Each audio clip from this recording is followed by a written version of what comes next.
The forest was quiet, save for the soft rustle of leaves and the occasional chirp of birds.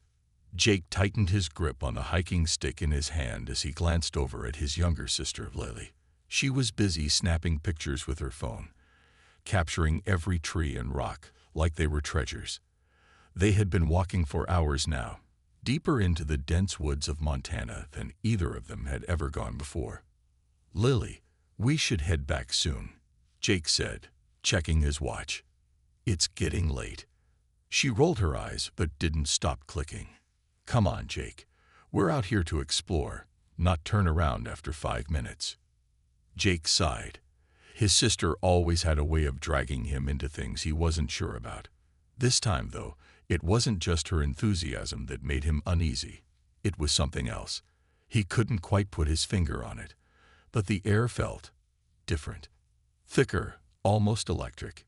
Even the animals seemed quieter than usual. They pushed forward, following a narrow trail until they reached a clearing. And then they saw it. At first, Jake thought it was some kind of abandoned satellite, or maybe even a piece of junk someone had dumped there. But as they stepped closer, it became clear that whatever it was, it didn't belong on Earth. The object was massive, about the size of a small bus, and shaped like an oval disc with strange markings etched across its surface. It shimmered faintly under the sunlight, as if it were made of liquid metal. "What is that?" Lily whispered, her voice trembling with excitement. "I don't know," Jake replied, his own tone more cautious. "But we shouldn't touch it." Ignoring him, Lily crept closer, her camera pointed at the mysterious object. As she circled it, she noticed something odd. One side of it looked damaged, scorched black, as if it had crashed through the atmosphere. Twisted metal jutted out from the smooth surface, and there were patches of dirt caked onto it where it had dug into the ground.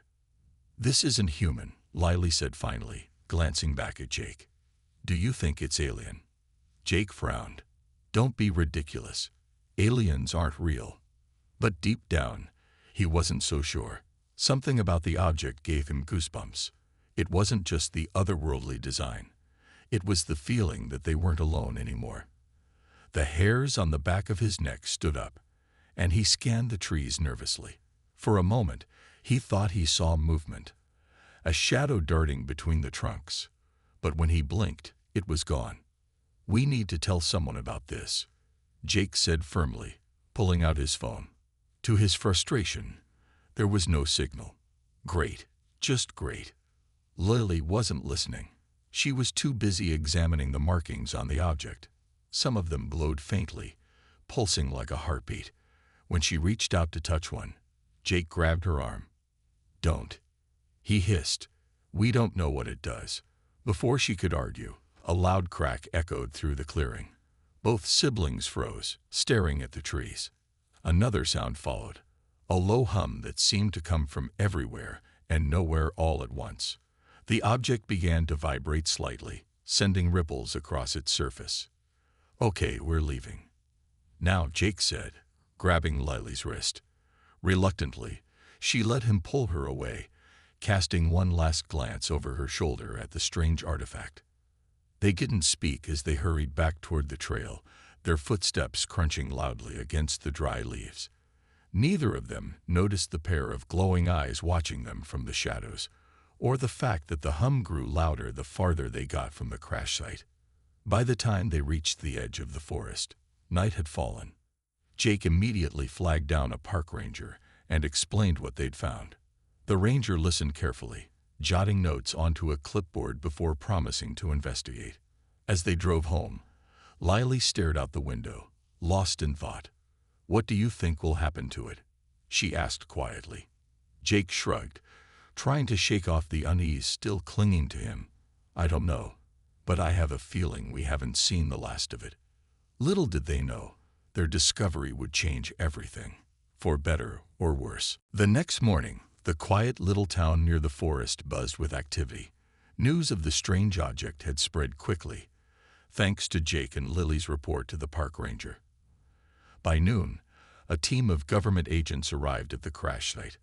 Among them was Agent Ryan Carter, a tall man in his mid-30s with sharp eyes and a no-nonsense attitude. He had been sent to investigate, but even he wasn't prepared for what he saw.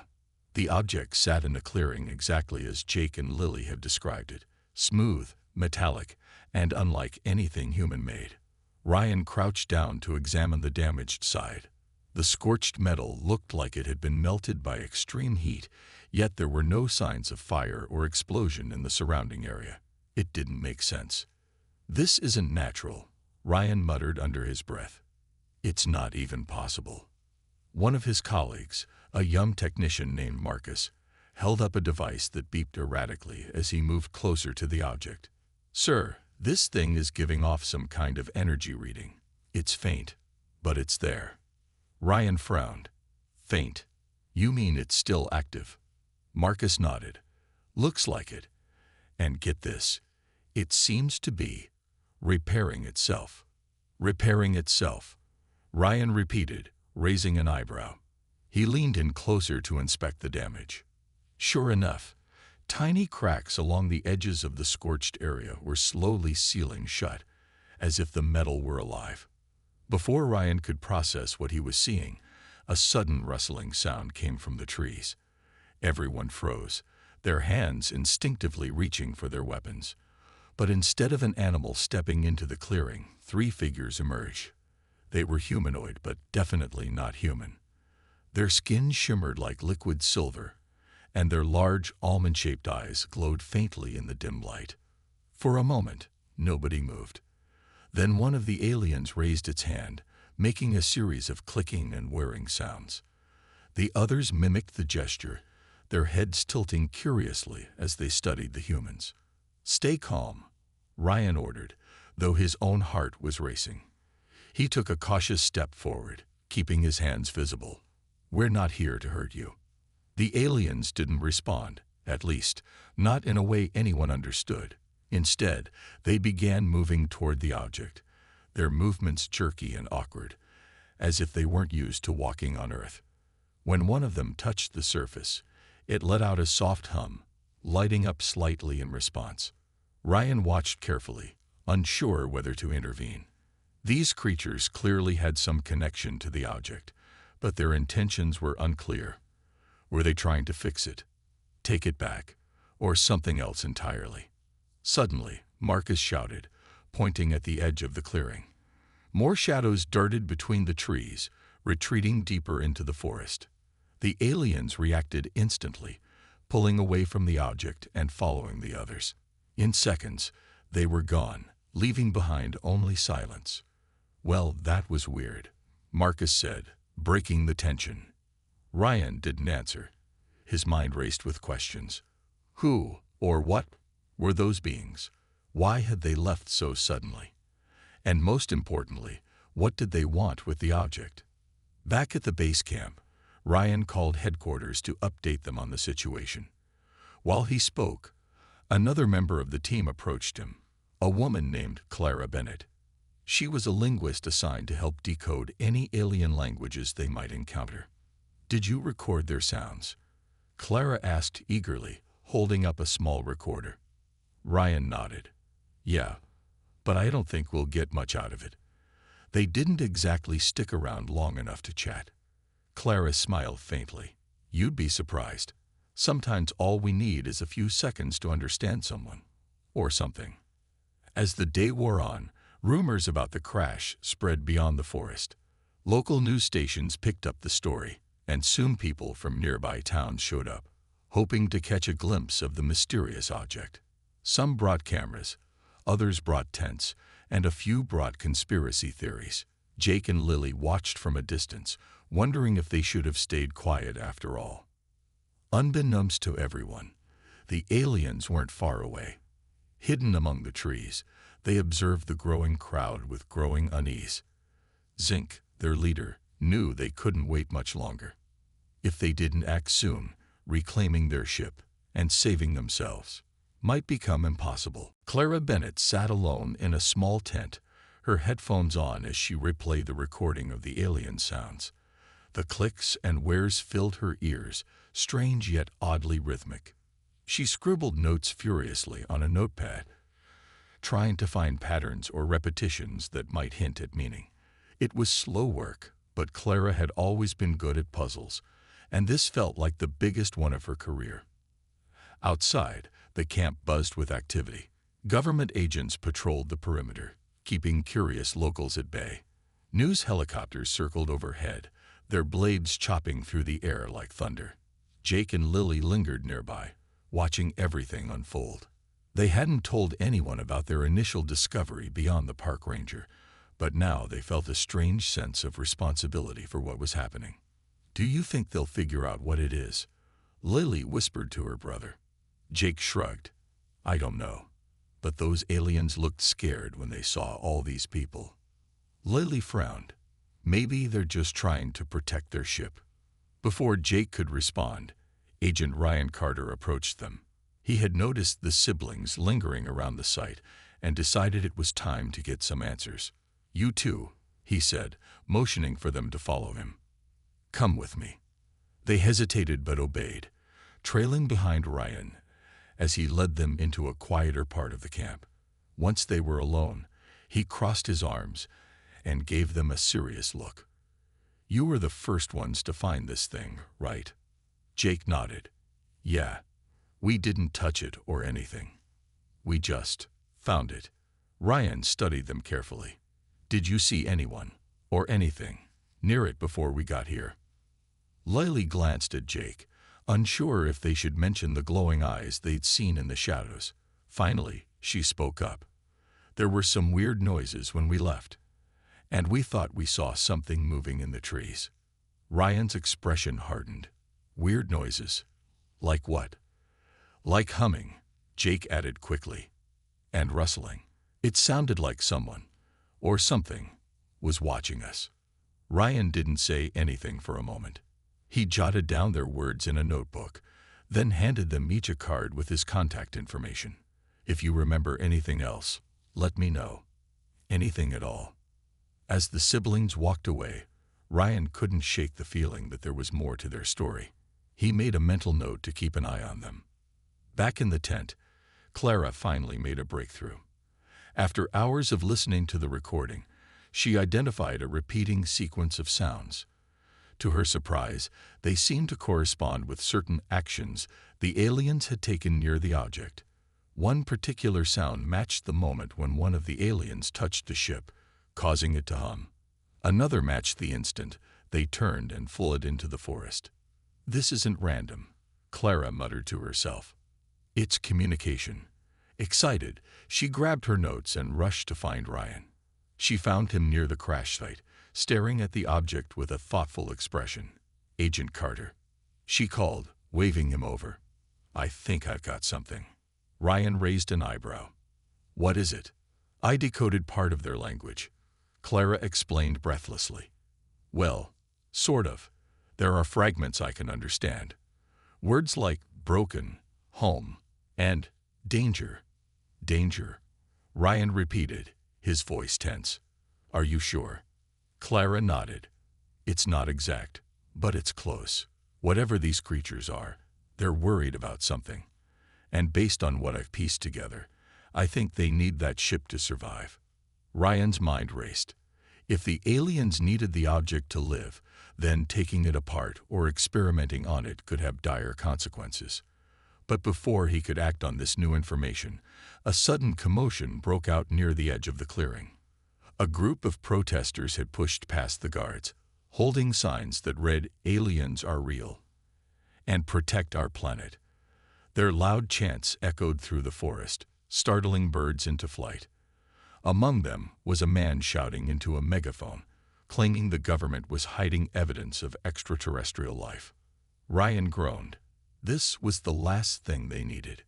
As he moved to restore order, Clara stayed behind, glancing nervously at the ship. She couldn't shake the feeling that time was running out, not just for the aliens, but for everyone involved. Unseen by either of them, Zink and his crew watched from the shadows. They had hoped to retrieve their ship quietly, but now they realized that wouldn't be possible. Humans were unpredictable, chaotic. If they wanted their lifeline back, they would have to take drastic measures. and soon. The chaos caused by the protesters didn't last long. Ryan and his team managed to push them back beyond the perimeter, but the damage was done. The noise and commotion had drawn even more attention to the crash site, and now helicopters buzzed overhead like angry bees. Reporters shouted questions from a distance, their cameras zooming in on every movement near the mysterious object. Inside the command tent, Ryan met with Clara to discuss her findings. "So, you're saying these aliens need that ship to survive?" he asked, leaning over the table covered in notes and recordings. Clara nodded. "It's not just a vehicle for them. It's part of their biology. Without it, they might die." Ryan rubbed his temples, feeling the weight of responsibility press down on him. If what Clara said was true, then dismantling or experimenting on the ship wasn't just unethical, it could be deadly.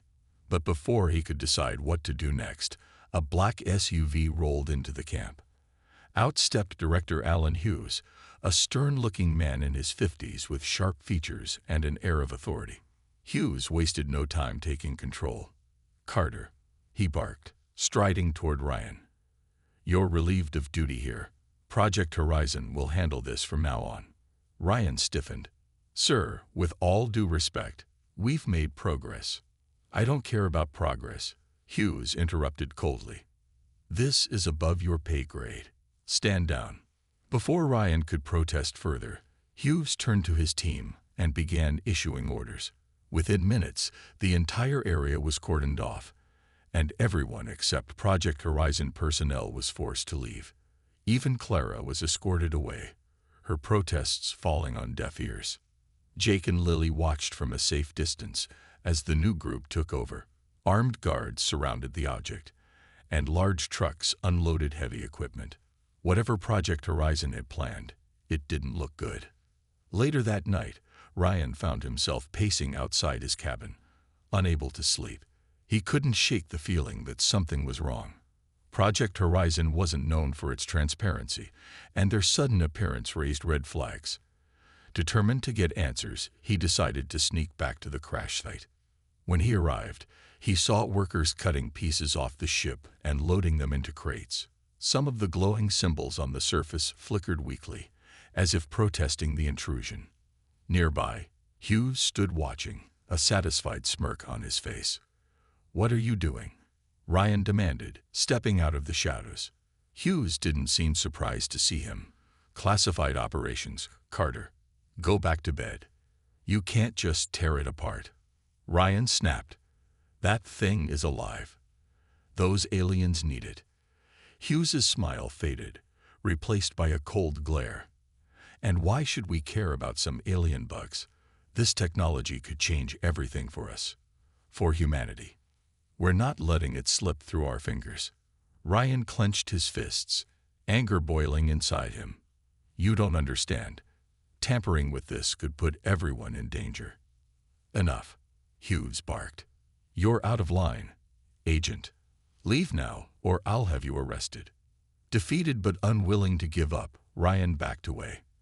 As he left the site, he spotted Clara hiding behind a tree, watching the scene unfold. She looked horrified. "They're destroying it," she whispered when Ryan approached. "We have to stop them." Ryan nodded grimly. "I know. But how?" Clara hesitated, then pulled out her phone. "I recorded everything. Their experiments, their plans. If we expose this, maybe we can force them to back off." Ryan considered it. Leaking classified information was risky, but so was staying silent. Finally, he agreed. "All right, let's do it." As they prepared to leave, neither of them noticed the faint glow coming from the forest. Zink and his crew were closer than ever, watching the humans desecrate their lifeline. Their patience was wearing thin, and desperation was turning into resolve. If diplomacy wouldn't work, they would have to take matters into their own hands, even if it meant starting a fight. Unaware of the storm brewing just beyond the trees, Ryan and Clara slipped away, determined to reveal the truth. But deep down, they both knew that stopping Project Horizon wouldn't be easy. And time was running out, for the aliens, for the ship, and for humanity itself. Deep in the shadows of the forest, Zink and his crew gathered around a small glowing orb they had salvaged from their damaged ship. The orb pulsed faintly, casting eerie blue light over their shimmering forms. They communicated silently, their thoughts shared through a strange telepathic link. Zink's frustration was clear.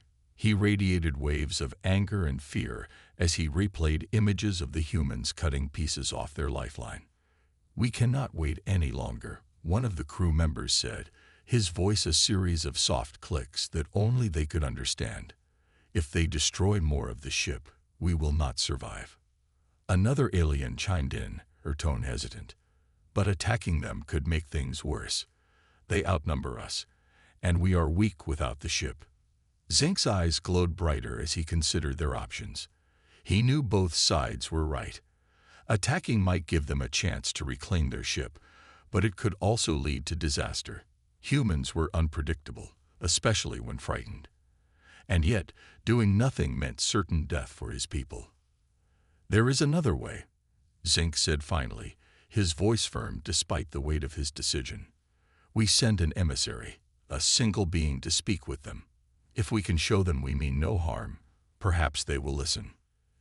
The others exchanged uneasy glances. Sending someone alone into human territory was risky, but none of them argued. They trusted Zink's judgment. After a moment, a young alien named Vren stepped forward. "I will go," he offered quietly. "If it means saving us, I will try." Zink nodded, placing a hand on Vren's shoulder. "Be careful. Do not provoke them. Show them we are not enemies."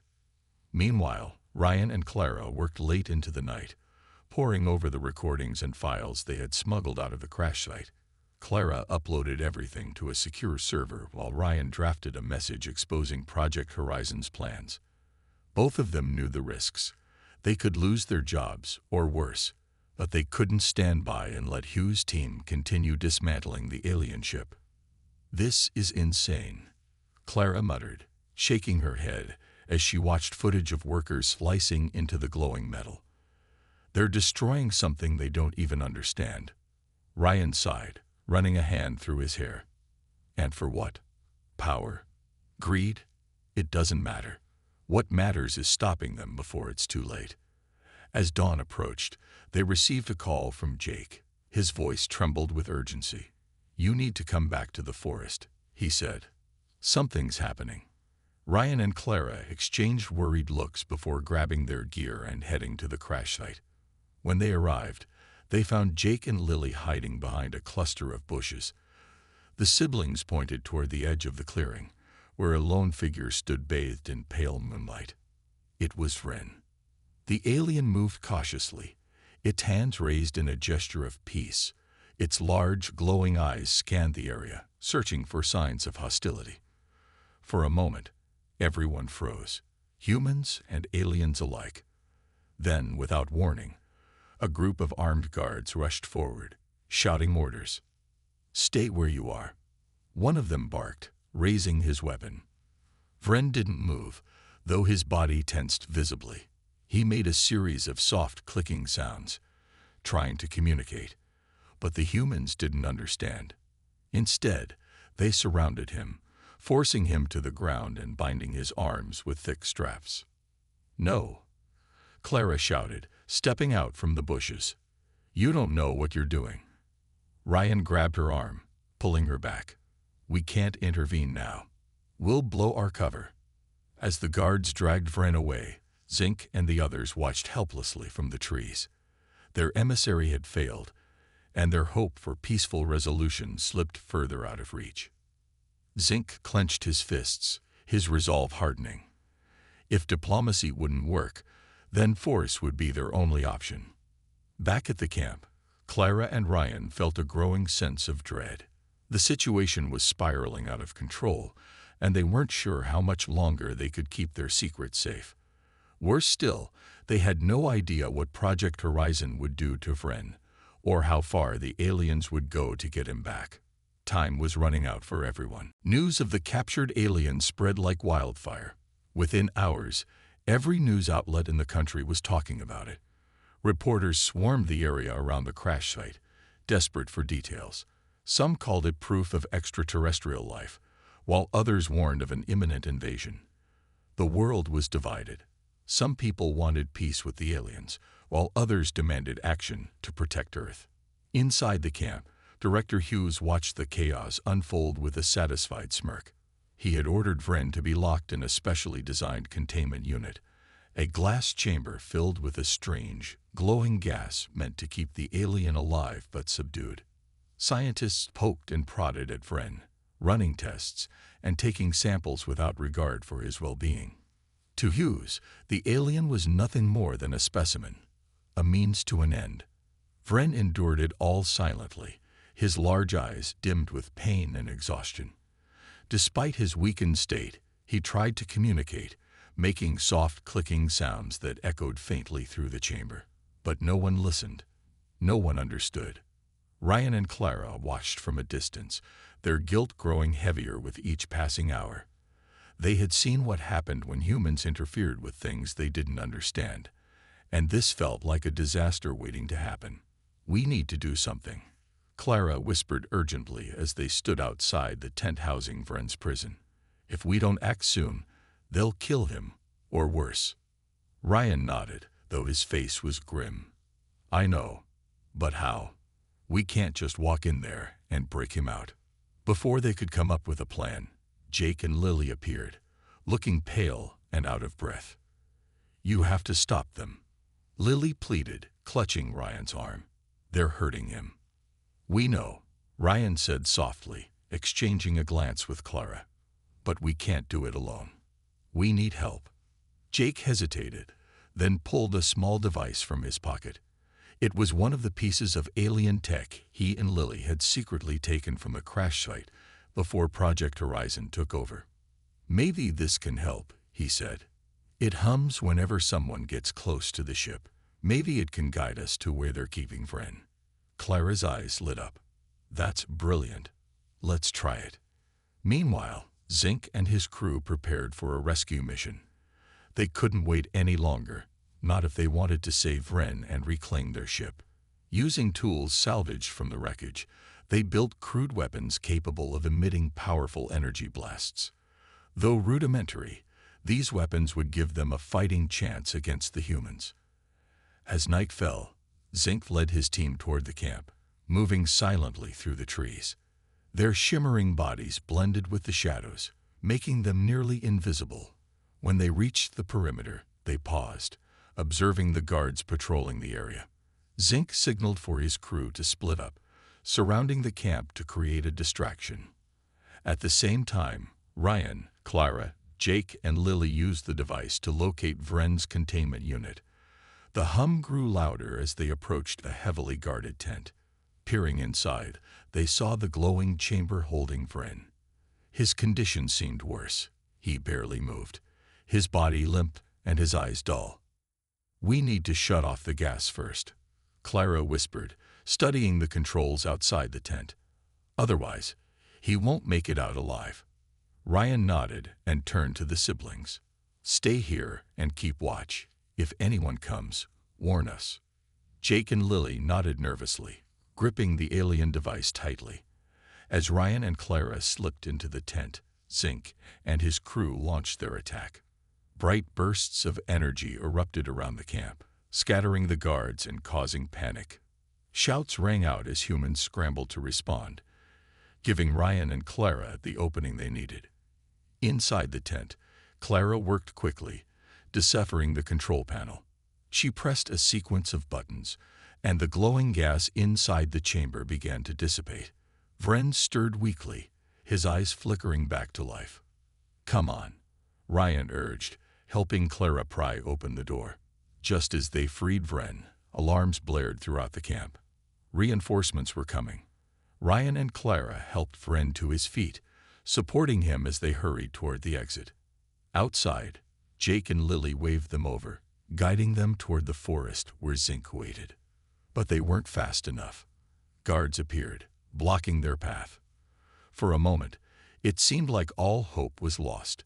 Then a bright flash of light illuminated the sky as Zink and his crew arrived, blasting away the guards and clearing a path to safety. "Go," Zink shouted, his voice a series of sharp clicks. Ryan hesitated, torn between staying to fight and ensuring Vren's escape. In the end, he followed Clara and the others into the woods, leaving the chaos behind. As they disappeared into the shadows, Zink gave one last look at the damaged ship before retreating with his crew. The battle may have been won, but the war was far from over. The forest was alive with sound as Ryan, Clara, Jake, Lily, and the aliens fled deeper into the trees. Vren leaned heavily on Ryan and Clara, his strength still drained from the ordeal in the containment unit. Behind them, shouts and bursts of light echoed through the night as Project Horizon's forces scrambled to regroup. Zink led the way, his glowing eyes scanning the darkness for any sign of pursuit. "We're not safe yet," Zink said sharply, his voice a series of urgent clicks that only his crew could fully understand. "They will follow us." Clara glanced over her shoulder, heart pounding. "He's right. We need to put as much distance between us and them as possible." Ryan nodded, tightening his grip on Vren's arm. "Keep moving. Just a little farther." Jake and Lily stayed close, clutching the alien device they had brought with them. It hummed faintly, guiding them toward the direction of the ship. The siblings exchanged worried glances but didn't complain. They knew this wasn't just about saving themselves. It was about doing what was right. After what felt like hours, they'd finally reached the clearing where the alien ship sat. The object was still damaged, but parts of it shimmered brighter now, as if responding to Vren's presence. The group slowed down, catching their breath as Zink approached the ship. He placed a hand on its surface, and the glowing symbols flared to life. "It's repairing itself faster now," Clara observed, her voice filled with awe. "Do you think it can fly again?" Zink nodded grimly. "It must. If we stay here, none of us will survive." As the aliens worked to prepare the ship for departure, Ryan turned to Clara. "We should leave while we can. Once they take off, Project Horizon will come after us next." Clara hesitated, looking at the aliens. "But what about them? What happens if Hughes finds another way to track them down?" "They won't," Zink interrupted, surprising both of them. His voice was clearer now, almost understandable. "This ship is part of us. When we leave, no human technology will be able to follow." Before anyone could respond, a loud explosion rocked the ground nearby. Everyone froze, turning toward the source of the noise. Through the trees, they could see flames rising into the sky. Project Horizon had found their trail. "They're coming," Jake shouted, panic rising in his voice. "Get inside," Zink ordered, motioning toward the ship. Its surface rippled, forming an opening large enough for all of them to enter. Ryan hesitated, unsure whether to trust the aliens completely. But Clara grabbed his arm, pulling him forward. "We don't have time to argue. Let's go." One by one, they climbed aboard the ship. Inside, the walls pulsed softly, casting a gentle glow over everything. Strange patterns shifted across the surfaces, and the air hummed with energy. Vren collapsed onto the floor, exhausted but safe. Zink stood near the center, his hands hovering over a console that seemed to form out of thin air. Outside, the sounds of pursuit grew louder. Armed guards burst into the clearing, weapons raised. Hughes himself appeared moments later, shouting orders. "Stop them. Don't let them leave." But it was too late. With a low rumble, the ship began to rise off the ground, its damaged sections sealing shut as if being healed by invisible hands. The humans fired uselessly at the metallic surface, their bullets bouncing harmlessly away. Inside, Jake and Lily clung to each other, watching wide-eyed as the ground fell away beneath them. Clara gripped the edge of a console, her mind racing. Ryan stood silently, staring out at the shrinking figures below. "Thank you," Zink said suddenly, his voice softer now. "You risked your lives for us. For that, my people will remember." Ryan shook his head. "Just don't hurt anyone when you leave." That's all I ask." Zink gave a slow nod. "We do not seek conflict, only survival." As the ship ascended higher, breaking through the clouds, the group caught their last glimpse of Earth. Below, the forest stretched endlessly, dotted with tiny lights from the camp.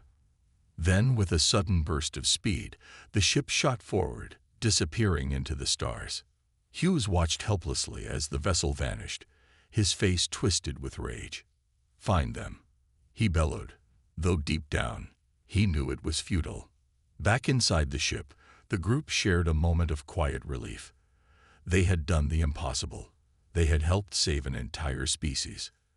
But as the reality of what had happened sank in, Ryan couldn't help but wonder, would humanity learn from this encounter? Or would fear and greed drive them to repeat the same mistakes? The alien ship hummed softly as it soared through the vastness of space, leaving Earth far behind. Inside, the atmosphere was tense but calm. Zink and his crew worked silently at the glowing consoles, repairing the last of the damage. Vren rested nearby, his strength slowly returning now that he was back aboard the ship. Ryan, Clara, Jake, and Lily sat together on the smooth, pulsing floor, trying to process everything that had happened. "Do you think they'll come after us?" Lily asked quietly, breaking the silence. Her voice echoed slightly in the strange, metallic chamber. Ryan glanced at her, then at Clara. "Hughes won't give up easily. He's obsessed with power. And that ship was unlike anything he'd ever seen." Clara nodded, frowning. "But Zink said no human technology could track them. If that's true, maybe we've bought ourselves some time." Jake leaned forward, his curiosity getting the better of him. "What happens now? Are you guys just going to drop us off somewhere and leave?" Zink turned to face them, his glowing eyes softening. "You have done more for us than we could have hoped. We will take you back to your world, but first, we must ensure you are safe." "Safe from what?" Ryan asked, his tone sharp. "Project Horizon. Because trust me, they're not going to stop hunting for answers." Zink hesitated before responding. "There is another reason. My people, we are not the only ones out here." He gestured toward the endless void beyond the ship's translucent walls. "There are others who might see your actions tonight as a threat, or an opportunity." Clara's brow furrowed. "Others? You mean more aliens?" "Yes," Zink replied simply. "Some would not hesitate to exploit your planet if they learned of its location, or of your involvement with us." The weight of his words hung in the air. For the first time, the group realized how much bigger this situation was than just Earth and the crashed ship. They weren't just dealing with one alien species, they were stepping into a universe full of unknown dangers. As the ship continued its journey, Zink approached Clara. "Your understanding of language helped bridge our worlds tonight. It is rare for humans to show such compassion. I wish to offer something in return." "What do you mean?" Clara asked, tilting her head. Zink placed a hand on a glowing panel, and a holographic image appeared between them, a map of stars and planets, with Earth marked clearly. "This is your place among the stars. Use it wisely. Should you ever need us, send a signal. We will hear it." Clara stared at the map, overwhelmed by the gesture. "Thank you," she whispered. "But why are you trusting us?"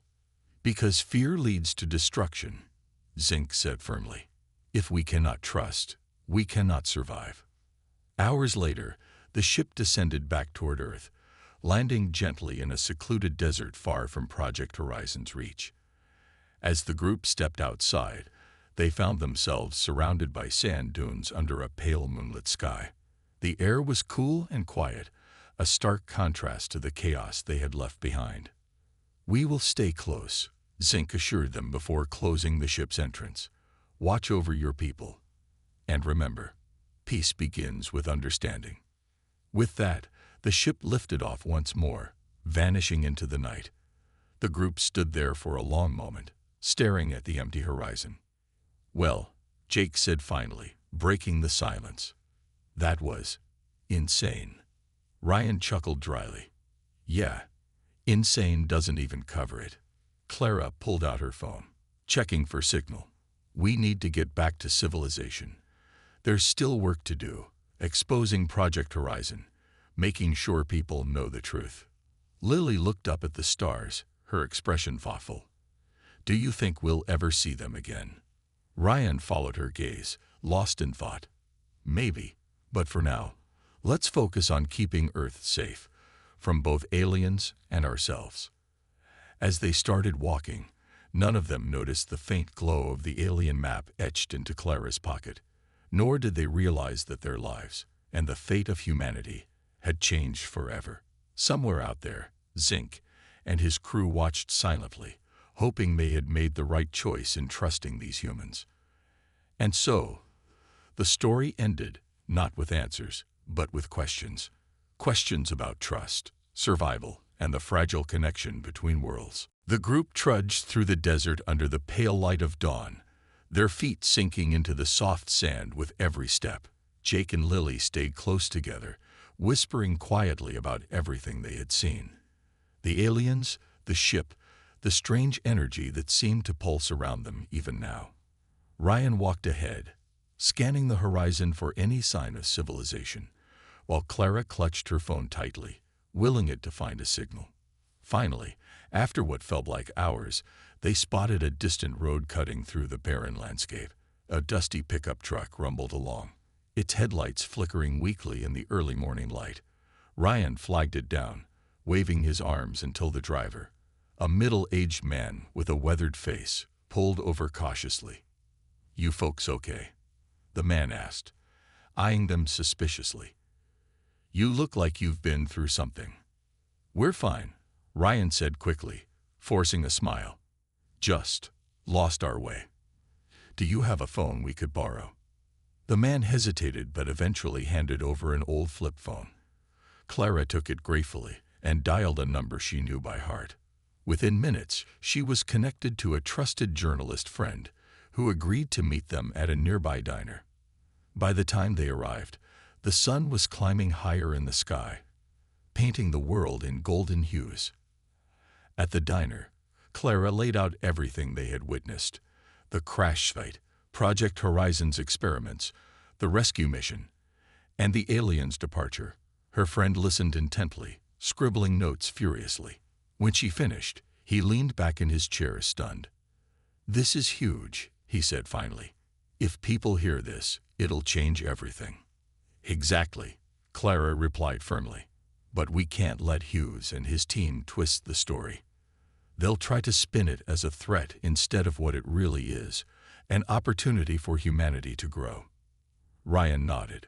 We need to expose them before they do more damage. If they keep messing with alien tech, they could start a war none of us are ready for. Over the next few days, the story exploded across the globe. Leaked footage of the alien ship, interviews with witnesses, and damning evidence against Project Horizon flooded news outlets. Public outrage grew as people learned how close humanity had come to disaster. Protesters gathered outside government buildings, demanding accountability and transparency. Meanwhile, Director Hughes scrambled to contain the fallout. His attempts to discredit Ryan, Clara, and the others only made him look worse. Under mounting pressure, he was forced to step down from his position, leaving Project Horizon in disarray. Jake and Lily returned home, struggling to adjust to normal life after such an extraordinary experience. But they couldn't stop thinking about Zink's parting words, or the glowing map hidden safely in Clara's bag. One evening, as they sat in Jake's room flipping through photos of the forest, Lily turned to him suddenly. What if we did see them again? She asked, her voice tinged with excitement. What if we sent a signal, like Zink said? Jake hesitated, unsure. I don't know, Lil. That feels risky. But isn't it worth it? She pressed. They trusted us. Maybe it's our turn to trust them. Far away, aboard their repaired ship, Zink and his crew monitored Earth closely. Though they had left, they hadn't abandoned the planet entirely. Through subtle means, they began influencing events, stopping secret projects aimed at weaponizing alien technology and guiding curious scientists toward peaceful discoveries. One night, as Zink gazed at the blue-green orb floating in the void, he received a faint transmission. It was weak but unmistakable, a signal from Earth carrying a simple message. "Thank you. We're ready." Zink smiled faintly, relief washing over him. Humanity still had much to learn, but perhaps they were beginning to understand. As he prepared the ship for another journey, he wondered if this fragile alliance might one day lead to something greater for both species. And so, amidst uncertainty and hope, two worlds remained connected, not by force or fear, but by the shared belief that coexistence was possible. Months passed, and life on Earth slowly returned to a semblance of normalcy. The scandal surrounding Project Horizon had forced governments around the world to take a hard look at their policies regarding extraterrestrial encounters. New regulations were put in place, banning unauthorized experimentation on alien technology and promoting transparency in research. People debated endlessly about humanity's place in the universe. Were they ready for contact with other species? Or was it too dangerous? For Ryan and Clara, things settled into a quieter rhythm. They became reluctant celebrities after exposing the truth, giving interviews, and speaking at conferences about the importance of peaceful coexistence with alien life. Though neither of them sought fame, they knew their voices mattered. If humanity was going to step into a larger galaxy, it needed leaders willing to prioritize understanding over fear. Jake and Lily, on the other hand, couldn't shake the feeling that their adventure wasn't truly over. The alien map Clara had kept safe remained tucked away in her apartment, glowing faintly whenever anyone touched it. Late one night, curiosity got the better of them. With Clara's permission, they brought the map to Jake's room and spread it out on the floor. The glowing lines shifted and shimmered, responding to their presence. "What do you think it does?" Lily whispered, tracing a finger along one of the pulsing pathways. "I don't know," Jake admitted, his eyes wide with wonder. "But maybe it's supposed to guide us." Before they could think twice, the map flared brightly, projecting a holographic image of stars and planets into the air. At its center was a blinking symbol, a destination. Without hesitation, they called Clara and Ryan, who arrived within minutes. "This has to mean something," Clara said, her voice trembling with excitement. "Maybe it's an invitation." Ryan frowned, torn between caution and hope. "Or maybe it's a test. We don't know what's waiting for us out there." But deep down, he knew they couldn't ignore it. Humanity's first real chance at reaching out to another species was right in front of them. After much deliberation, they decided to act. Using the coordinates from the map, they built a small satellite capable of transmitting a signal into deep space. It carried a simple message: "We're here. We're listening." When the signal was sent, the group gathered outside Clara's apartment, staring up at the night sky. For hours, nothing happened. Just as doubt began creeping in, a streak of light shot across the horizon, growing brighter until it hovered above them. A familiar hum filled the air, and the alien ship descended gracefully, its surface shimmering like liquid metal. Zink stepped out, accompanied by Vren and two others from his crew. Their expressions were unreadable, but their presence spoke volumes. They had come back, not to fight or demand, but to acknowledge humanity's effort. "You have taken the first step," Zink said, his voice clearer now, almost human-like. "It is not easy to trust, yet you tried. That is worth remembering." Clara stepped forward, clutching the map tightly. "Thank you for trusting us too. What happens now?" Zink gestured toward the stars. "Now we watch and wait. There will be challenges ahead for both our peoples, but tonight proves that peace is possible." As dawn broke, the ship vanished once more, leaving behind only silence and the lingering sense of connection. The group stood together, gazing upward, knowing they had changed the course of history. Humanity's journey into the cosmos had begun, not with conquest or fear, but with hope and courage. Somewhere among the stars, Zink and his crew watched, believing that perhaps this fragile alliance might one day grow into something extraordinary.